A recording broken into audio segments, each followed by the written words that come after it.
ನಮಸ್ಕಾರ ಸ್ನೇಹಿತರೆ. ದೀಪಾವಳಿ ಬಳಿಕ ಈ 7 ರಾಶಿಯವರಿಗೆ ಕೇತುವಿನಿಂದ ಸಂಪತ್ತು, ಸೌಕರ್ಯ ಮತ್ತು ಶ್ರೀಮಂತರಾಗುವ ಯೋಗ. ಹೌದು, ದೀಪಾವಳಿಯ ನಂತರ ಕೇತು ಕೆಲವು ರಾಶಿಯವರ ಮೇಲೆ ಕೃಪೆ ತೋರಲಿದ್ದಾನೆ.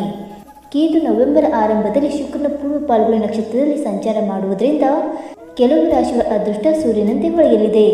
ಹಾಗಾದರೆ ಕೇತುವಿನ ನಕ್ಷತ್ರ ಸಂಚಾರ ಮೇಷ ರಾಶಿಯಿಂದ ಮೀನ ರಾಶಿಯವರೆಗೆ ಯಾವ ರೀತಿ ಪರಿಣಾಮ ಬೀರಲಿದೆ ಎಂದು ತಿಳಿಯೋಣ. ಜ್ಯೋತಿಷ್ಯದ ಪ್ರಕಾರ ನವಗ್ರಹಗಳು ಕಾಲಕಾಲಕ್ಕೆ ರಾಶಿಗಳನ್ನು ಬದಲಾಯಿಸಿದಂತೆ ನಕ್ಷತ್ರಗಳನ್ನು ಬದಲಾಯಿಸುತ್ತವೆ. ಈ ಗ್ರಹಗಳ ನಕ್ಷತ್ರ ಬದಲಾವಣೆ ಎಲ್ಲ ರಾಶಿಗಳ ಮೇಲೆ ಶುಭ ಹಾಗೂ ಅಶುಭ ಪರಿಣಾಮಗಳನ್ನು ಬೀರುವುದು. ಅಲ್ಲದೆ ಅಶುಭ ಗ್ರಹಗಳು ಶುಭ ಗ್ರಹಗಳೊಂದಿಗೆ ಅಥವಾ ಅವುಗಳಿಗೆ ಸಂಬಂಧಿಸಿದ ಗ್ರಹಗಳೊಂದಿಗೆ ಸಂಚಾರ ಮಾಡುವುದರಿಂದ ರಾಶಿಗಳು ವಿಭಿನ್ನ ಫಲಿತಾಂಶಗಳನ್ನು ಪಡೆಯುತ್ತವೆ. ಅಂದಹಾಗೆ ವೈದಿಕ ಜ್ಯೋತಿಷ್ಯದಲ್ಲಿ ಕೆಟ್ಟ ಗ್ರಹದಲ್ಲಿ ಒಂದಾದ ಕೇತು ಇದೇ ನವೆಂಬರ್ 23ರಂದು ಪೂರ್ವ ಪಾಲ್ಗುಣಿ ನಕ್ಷತ್ರದ 2ನೇ ಪಾದದಲ್ಲಿ ಸಂಚಾರ ಮಾಡಲಿದೆ. ಇದು ಶುಕ್ರನಿಗೆ ಸೇರಿದ ನಕ್ಷತ್ರವಾಗಿದ್ದು, ಇದರಲ್ಲಿ ಕೇತುವಿನ ಸಂಚಾರದಿಂದಾಗಿ ದ್ವಾದಶ ರಾಶಿಗಳ ಸಂಪತ್ತು, ಸೌಕರ್ಯ, ಐಷಾರಾಮಿ ಜೀವನದ ಮೇಲೆ ಪ್ರಭಾವ ಬೀರಲಿದೆ. ಹಾಗಾದರೆ ಕೇತುವಿನ ನಕ್ಷತ್ರ ಸಂಚಾರ ಯಾವ ರಾಶಿಗಳ ಜೀವನದಲ್ಲಿ ಅಶುಭ ಫಲಿತಾಂಶವನ್ನುಂಟು ಮಾಡಲಿದೆ ಮತ್ತು ಕೇತುವಿನ ನಕ್ಷತ್ರ ಸಂಚಾರ ಮೇಷದಿಂದ ಮೀನ ರಾಶಿಯವರೆಗೆ ಯಾವ ರೀತಿ ಪ್ರಭಾವ ಬೀರಲಿದೆ ಎಂದು ತಿಳಿದುಕೊಳ್ಳೋಣ. ಬನ್ನಿ ಸ್ನೇಹಿತರೆ. ಅದಕ್ಕೂ ಮುಂಚೆ ನೀವು ನಮ್ಮ ಚಾನಲ್ಗೆ ಸಬ್ಸ್ಕ್ರೈಬ್ ಮಾಡದೆ ನೋಡ್ತಾ ಇದ್ದರೆ ದಯವಿಟ್ಟು ನಮ್ಮ ಚಾನಲ್ಗೆ ಸಬ್ಸ್ಕ್ರೈಬ್ ಮಾಡಿಕೊಳ್ಳಿ ಸ್ನೇಹಿತರೆ. ಹಾಗೆ ವೈದಿಕ ಜ್ಯೋತಿಷ್ಯ ಮತ್ತು ಆಚಾರ ವಿಚಾರಗಳಲ್ಲಿ ನಂಬಿಕೆ ಇದ್ದರೆ ವಿಡಿಯೋಗಳು ತಪ್ಪದೆ ಲೈಕ್ ಕೊಟ್ಟು ನಿಮ್ಮ ಆತ್ಮರಿಗೆ ಶೇರ್ ಮಾಡಿ. ಮೊದಲನೆಯದಾಗಿ ಮೇಷರಾಶಿ. ಮೇಷರಾಶಿಯವರಿಗೆ ಪೂರ್ವ ಪಾಲ್ಗುಣಿ ನಕ್ಷತ್ರದಲ್ಲಿ ಕೇತು ಸಂಚಾರ ವೃತ್ತಿ ಜೀವನದಲ್ಲಿ ದೊಡ್ಡ ಯಶಸ್ಸನ್ನು ತಂದುಕೊಡಲಿದೆ ಮತ್ತು ಬಹಳ ದಿನಗಳಿಂದ ನಿರೀಕ್ಷಿತ ಬಡ್ತಿ ಅಥವಾ ಉದ್ಯೋಗದಲ್ಲಿ ಉತ್ತಮ ಬದಲಾವಣೆ ಉಂಟಾಗುವ ಸಾಧ್ಯತೆಗಳಿವೆ ಮತ್ತು ಸಮಾಜದಲ್ಲಿ ಗೌರವ ಮತ್ತು ಪ್ರತಿಷ್ಠೆ ಹೆಚ್ಚಾಗಲಿದೆ.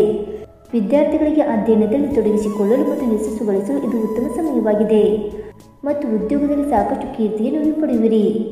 ನಿಮ್ಮ ಜೀವನದ ಸಕಲ ಹಣಕಾಸಿನ ಸಮಸ್ಯೆಗಳು ದೂರವಾಗುವ ಪರ್ವಕಾಲ ಇದಾಗಿದೆ. ಕೇತುವಿನ ಆಶೀರ್ವಾದದಿಂದಾಗಿ ಹಿಂದೆ ಮಾಡಿದ ಸಾಲಗಳು ತೀರುತ್ತವೆ. ವಿದೇಶದಲ್ಲಿ ಉದ್ಯೋಗ ಭಾಗ್ಯ ಸಿಗುವುದು. ನಿಮ್ಮ ಎಲ್ಲ ಸಮಸ್ಯೆಗಳಿಗೆ ಪರಿಹಾರ ಸಿಗುವ ಸಮಯ ಇದಾಗಿದೆ.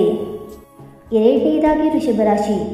ಪೂರ್ವ ಪಾಲ್ಗುಣಿ ನಕ್ಷತ್ರದಲ್ಲಿ ಕೇತು ಸಂಚಾರ ವೃಷಭ ರಾಶಿಯವರಿಗೆ ಅನಿರೀಕ್ಷಿತ ಆರ್ಥಿಕ ಲಾಭಗಳನ್ನು ತರಲಿದೆ. ವ್ಯಾಪಾರದಲ್ಲಿ ಲಾಭ ಹೆಚ್ಚಾಗಲಿದ್ದು ಹೊಸ ಆದಾಯದ ಮೂಲಗಳು ಸೃಷ್ಟಿಯಾಗಬಹುದು. ಹೊಸ ವಾಹನ ಅಥವಾ ಆಸ್ತಿ ಖರೀದಿಸುವ ಯೋಗವಿದೆ ಮತ್ತು ಕುಟುಂಬದಲ್ಲಿ ಸಂತೋಷದ ವಾತಾವರಣವಿರಲಿದ್ದು ಶುಭ ಕಾರ್ಯಗಳು ನಡೆಯಲಿವೆ ಮತ್ತು ಹಳೆಯ ಹೂಡಿಕೆಗಳಿಂದ ಉತ್ತಮ ಲಾಭವನ್ನು ನಿರೀಕ್ಷಿಸಬಹುದು. ಕಲೆ, ವೈದ್ಯಕೀಯ, ಫ್ಯಾಷನ್ ಡಿಸೈನಿಂಗ್, ವ್ಯವಹಾರ ಇತ್ಯಾದಿ ಕ್ಷೇತ್ರದಲ್ಲಿರುವವರಿಗೆ ಈ ಸಮಯ ಸಾಕಷ್ಟು ಅನುಕೂಲಕರವಾಗಿದೆ ಮತ್ತು ಸಣ್ಣ ಪ್ರಮಾಣದ ಹೂಡಿಕೆ ದೊಡ್ಡ ಲಾಭವನ್ನು ತಂದು ಕೊಡಲಿದೆ. ಅಲ್ಲದೆ ಕೇತುವಿನ ಈ ಸಂಚಾರ ದಾಂಪತ್ಯ ಸಂತೋಷವನ್ನು ಹೆಚ್ಚಿಸಲಿದೆ ಮತ್ತು ದಂಪತಿಗಳ ನಡುವೆ ಪರಸ್ಪರ ಪ್ರೀತಿ ಬಲಗೊಳ್ಳುವುದು. ಮೂರನೆಯದಾಗಿ ಮಿಥುನ ರಾಶಿ. ಮಿಥುನ ರಾಶಿಯವರಿಗೆ ಪೂರ್ವ ಪಾಲ್ಗುಣಿ ನಕ್ಷತ್ರದಲ್ಲಿ ಕೇತು ಸಂಚಾರ ಅತ್ಯಂತ ಅನುಕೂಲಕರವಾಗಿರುತ್ತದೆ.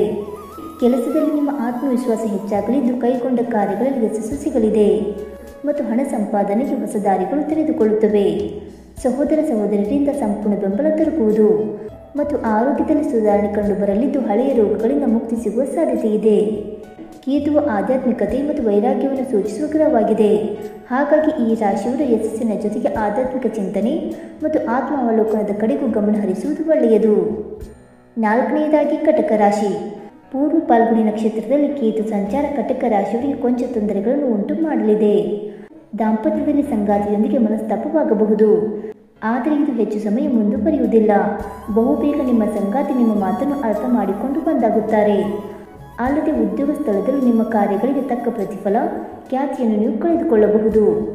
ಆದರೆ ನಿಮ್ಮ ಪ್ರಯತ್ನವನ್ನು ನೀವು ನಿಲ್ಲಿಸಬೇಡಿ. ಕಠಿಣ ಶ್ರಮದಿಂದ ಮಾತ್ರ ಎಲ್ಲವನ್ನು ಜಯಿಸಲು ಸಾಧ್ಯ. ಜೊತೆಗೆ ಶತ್ರುಗಳಿಂದ ದೂರವಿರಿ. ವಾದ ವಿವಾದಗಳನ್ನು ಈ ಸಮಯದಲ್ಲಿ ತಪ್ಪಿಸುವುದು ಉತ್ತಮ. ಆರೋಗ್ಯದ ವಿಚಾರದಲ್ಲಿ ಸಣ್ಣ ಪುಟ್ಟ ಕಾಯಿಲೆಯ ಬಗ್ಗೆ ನಿರ್ಲಕ್ಷ್ಯ ತೋರುವುದು ಅಪಾಯ.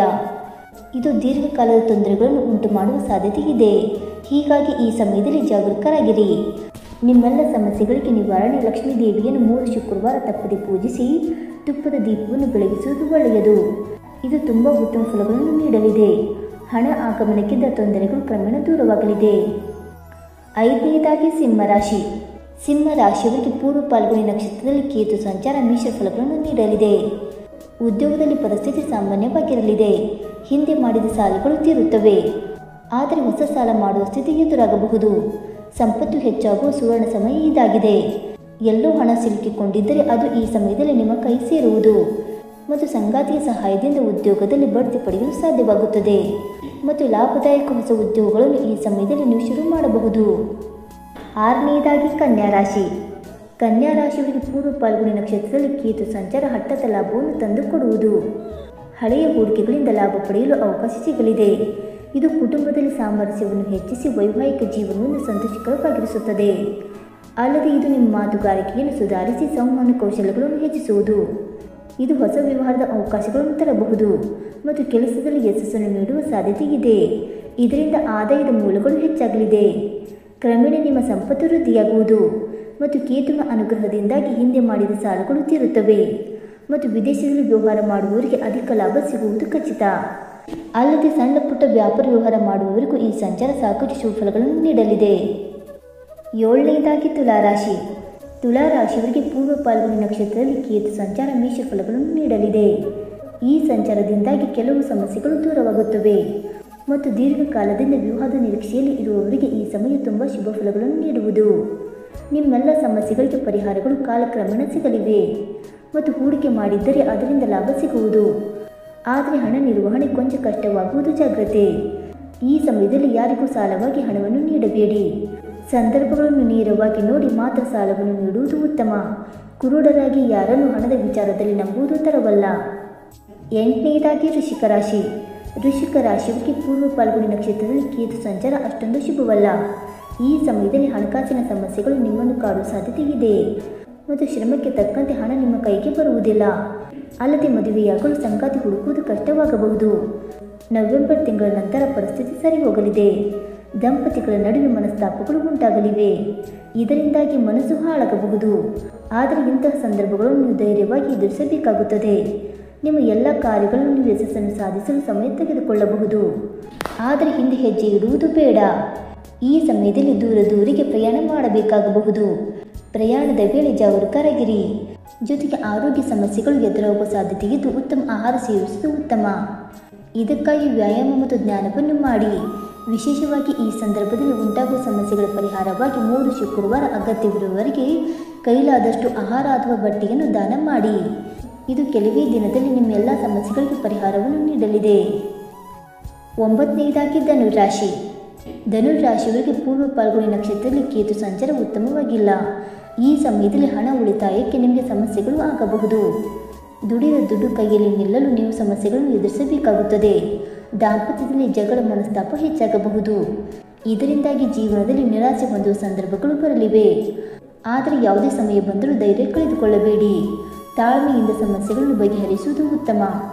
ಮತ್ತು ಅಶುಭ ಫಲಗಳಿಂದ ಮುಕ್ತರಾಗಲು ಅಥವಾ ಪ್ರಭಾವ ಕಡಿಮೆ ಮಾಡಲು ನವಗ್ರಹಗಳ ಪೂಜೆ ಶನಿವಾರದಂದು ಮಾಡಿದರೆ ಉತ್ತಮ. ಮತ್ತು ಶುಕ್ರ ಗ್ರಹಕ್ಕೆ ಸಂಬಂಧಿಸಿದ ದಾನ ಧರ್ಮಗಳನ್ನು ಮಾಡುವುದು ಸೂಕ್ತ ಎಂದು ಜ್ಯೋತಿಷಿಗಳು ಸಲಹೆ ನೀಡುತ್ತಾರೆ.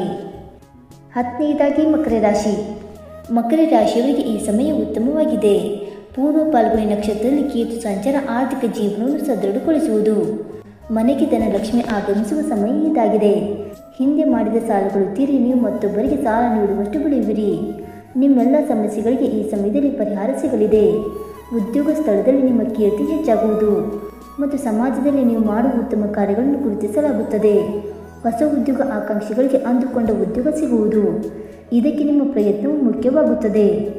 ವಿದೇಶದಲ್ಲಿ ವ್ಯಾಪಾರ ಮಾಡುವವರಿಗೆ ಹಣ ಹರಿದು ಬರಲಿದೆ. ಇದರಿಂದ ನಿಮ್ಮ ಮನಸ್ಸು ಸಂತೋಷವಾಗಿರಲಿದೆ. 11ನೆಯದಾಗಿ ಕುಂಭರಾಶಿ. ಕುಂಭರಾಶಿಯವರಿಗೆ ಪೂರ್ವ ಫಾಲ್ಗುಣಿ ನಕ್ಷತ್ರದಲ್ಲಿ ಕೇತು ಸಂಚಾರ ಅನುಕೂಲಕರವಾಗಿಲ್ಲ. ಈ ವೇಳೆ ನಿಮಗೆ ಕೆಲವು ಕಷ್ಟಗಳು ಎದುರಾಗಬಹುದು. ಆರೋಗ್ಯ ವಿಚಾರದಲ್ಲಿ ಹಣ ಖರ್ಚು ಮಾಡುವಿರಿ. ಹಣ ನಿರ್ವಹಣೆಗೆ ಕಷ್ಟವಾಗಲಿದೆ. ಜೊತೆಗೆ ಆರ್ಥಿಕ ಜೀವನ ಸುಧಾರಣೆಯಾಗುವುದಿಲ್ಲ. ಈ ಸಮಯದಲ್ಲಿ ಕೈ ಕಟ್ಟಿ ಕುಳಿತುಕೊಳ್ಳುವುದು ಬೇಡ.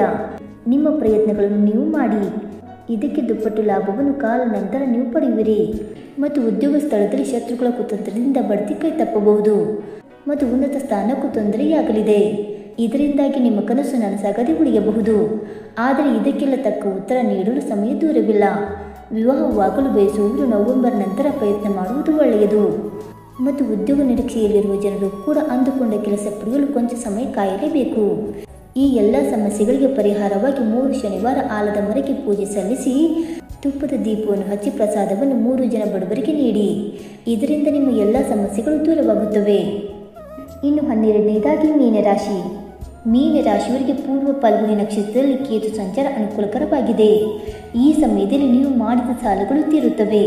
ಹಣಕಾಸಿನ ಚಿಂತೆಗಳು ದೂರವಾಗುತ್ತವೆ. ಪ್ರೇಮ ಜೀವನದಲ್ಲಿ ಸಂತೋಷವನ್ನು ನೀವು ಅನುಭವಿಸುವಿರಿ. ನಿಮ್ಮ ಜೀವನದ ಎಲ್ಲ ಸಮಸ್ಯೆಗಳು ದೂರವಾಗುತ್ತವೆ. ನವೆಂಬರ್ ಬಳಿಕ ನಿಮ್ಮ ಆರ್ಥಿಕ ಜೀವನ ಸಾಕಷ್ಟು ಸುಧಾರಿಸಲಿದೆ ಮತ್ತು ದಾಂಪತ್ಯ ಜೀವನ ಸಂತೋಷದಿಂದ ಕೂಡಿರುವುದು. ಜೊತೆಗೆ ಈ ಎಲ್ಲ ಸಮಸ್ಯೆಗಳಿಗೆ ಪರಿಹಾರವಾಗಿ ಶುಕ್ರವಾರದಂದು ಲಕ್ಷ್ಮೀ ದೇವಿ ಪೂಜೆ ಮಾಡಿ ಮತ್ತು ಪ್ರಸಾದವನ್ನು ಬಡವರಿಗೆ ನೀಡುವುದು ತುಂಬ ಉತ್ತಮ ಫಲಗಳನ್ನು ನೀಡುವುದು. ಸ್ನೇಹಿತರೆ, ಈ ಮಾಹಿತಿ ನಿಮಗೆ ಇಷ್ಟವಾಯಿತಾ? ಇಷ್ಟವಾಗಿದ್ದರೆ ವಿಡಿಯೋಗೊಂದು ಲೈಕ್ ಮಾಡಿ, ಶೇರ್ ಮಾಡಿ. ಹಾಗೆ ನಿಮ್ಮ ಅನಿಸಿಕೆ ಮತ್ತು ಅಭಿಪ್ರಾಯವನ್ನು ತಪ್ಪದೆ ಕಮೆಂಟ್ ಮೂಲಕ ತಿಳಿಸಿ. ಸ್ನೇಹಿತರೆ, ವಿಡಿಯೋ ನೋಡಿದ್ದಕ್ಕಾಗಿ ಧನ್ಯವಾದಗಳು. Thank you so much.